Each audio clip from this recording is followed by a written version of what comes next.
Shalom and welcome back to Talking Torah. I'm Rabbi Ravid Tilles, and I'm joined today by one of our most wonderful congregants, Nat Littman. Nat is a regular minyan goer. He works in our Hebrew school. He made that beautiful ark that's out in the lobby, if anybody ever has a chance to see.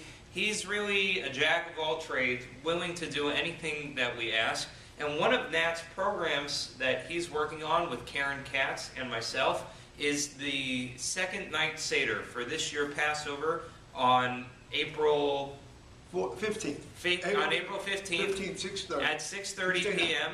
Tuesday night. We are having the second night Seder, which I will be running, but Karen and Nat have helped me to plan. And so in that honor, with that in mind, I wanted to invite Nat to talk a little bit of Torah with me this morning. So, you ready to talk a little bit of Torah? Well, I have to admit, I was really totally surprised when you asked me. But I'm ready to talk Torah. Well, why were you surprised? Why don't you? Well, I wouldn't consider myself the most learned person in Torah. I mean, Okay. I'm knowledgeable, but not the most learned person. So, even my wife said, "You?" So I said, "I don't know." I said, "Tell me here." Well, you know what it is? You're the face of the second night Seder. You and Karen Fine. Katz. And you being here is the symbol to everybody out in watching land that the second night Seder is happening, and we're really excited about it, and there's still time to sign up. You still have a chance to sign up. So Nat is here. When you see this face, anytime you see this face in Shul, remember, I can still sign up for the second night Seder. But I did. I know you did. I did. All the more so, that's a reminder. And the best part is, my son and daughter-in-law did. And then That's the best part. And my two nieces with their children did. Wonderful. Good. Very, very good. So there must be a reason for the second night Seder. Yeah, exactly. We're going to have a great time. Right. It's going to be great. And I assumed you signed up. Yeah. Okay. Yeah, and my whole family is going to be there, That's so I great. look forward to that. Right. So let's talk Torah, okay? Fine. I don't care how learned you feel you are. I'm sure you're going to have great insight. So this week's Parsha is Metzorah, which normally goes along with Tazria Metzorah, but this week it's on its own, Metzorah. And the word Metzorah is the word that we use, like Sara'at, which is leprosy. And just as a continuation of Tazria, Metzorah discusses all of the procedures of what to do when a person contracts any kind of skin disease, specifically leprosy. They are taken out of the community, they're put into quarantine for 7 days, their clothes are burned, and the Kohen Gadol inspects them every now and then until finally they can move on. So here's what I want to share, okay? Metzorah, leprosy, is said to be the punishment for Lashon Hara, for speaking Lashon Hara.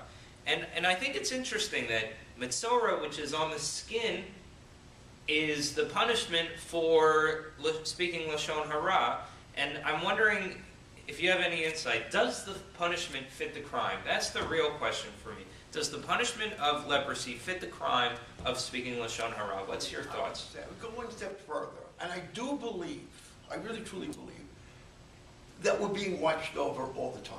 In one way or other, we're going to be, in a say, chastised for what we did when it comes to an evil tongue. And I'll give you an example. A rabbi that I had known had told me a story where he was on the beamer officiating at a wedding, and he said to the cantor, quietly, "That is the ugliest dress I have ever seen." And that was for the mother of the bride. Sometime later, the rabbi gets a call. "You must see our wedding pictures. You must see our wedding pictures." "Why?" He said, "I have to show you the video." Why? Goes to see the video. On the video, he had not realized that he was being, captured on a camera. There he was saying to the cantor, "That is the ugliest dress I have ever seen." Now, that is an example of that. We're watching. We never know who's listening. We never realize what we said, and we never realize how people will take it. Right. Now, I know, for one, you're not going to say anything like this. Now, Well, no. I, on the other hand, Yeah. I mean, well, I don't care how my wife will tell me, "Why did you say that?" Yeah. She's always watching. Uh-huh. So if Susan's watching now, Susan, You know, I learned something. Yeah, very Yeah. good. Yeah, you know, But having leprosy, that's a whole nother story. yeah. Well, Right. but so I think just like I said, you know, when maybe it's not literal. Maybe it's not about literal leprosy. It's about leprosy as a means of separating one from the community. So that story that you're sharing, the rabbi is leaning into. You know, I don't know why he feels the need to say that to the cantor, except to build a relationship with him. Yeah. You know, to just say, hey, you and I We're are on the buddies. same. We're buddies. We're on the buddies, same right. team. So And I let's. wanna be buddy, you know, Yeah, it's exactly. common. Yeah, you're gonna like me more because of this mean thing that I've said about somebody else. Right. And then look at the punishment. The punishment is that he then isolates himself from. Right. He has taken himself away from a larger community because now. That whole family who watches that video, they say, "Wow, what a terrible person." So you And know, he was a good person. yeah, He was a- I'm he was a sure good we can all be good But people. you're, and but you, yeah, and that's what exactly. we see through Torah. We see Good. people who make errors. They're good people, but they make a lot of mistakes.